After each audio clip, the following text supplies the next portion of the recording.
Everybody, this is day 46, and I'm here to share with you the word of the Lord.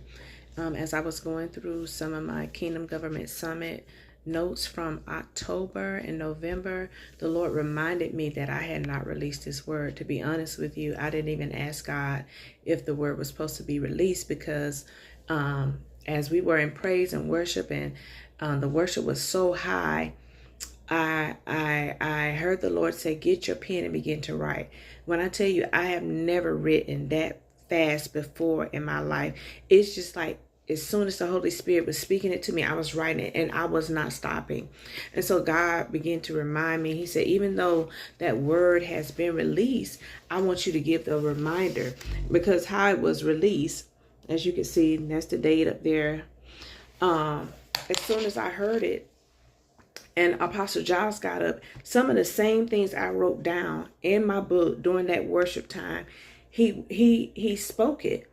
And then I showed it to the young lady next to me, and she just looked at me.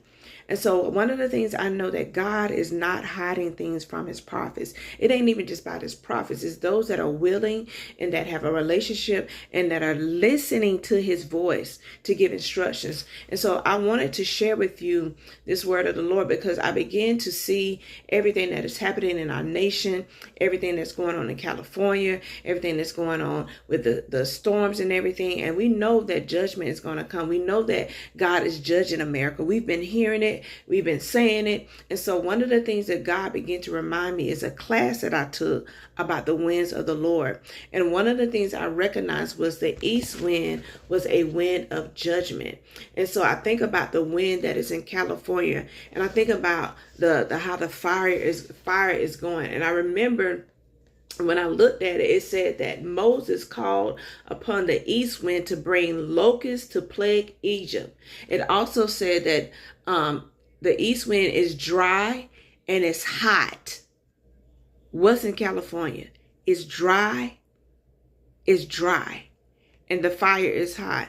And so I began to pray and ask God for mercy, because I understand that judgment has to come, but that doesn't mean that we don't keep praying. That don't mean that we don't keep declaring and decreeing. That don't mean that we don't keep sharing the word of the Lord and winning souls. And so one of the things that the Lord began to say to me during this time, he said, daughter, watch, watch what you are about to see and recognize and witness. You and no one else has never seen these things before. There are new things waiting in the balance scales. And on this, he just told me to draw this. This is what I saw in my vision. A vision of the U.S. and then a vision of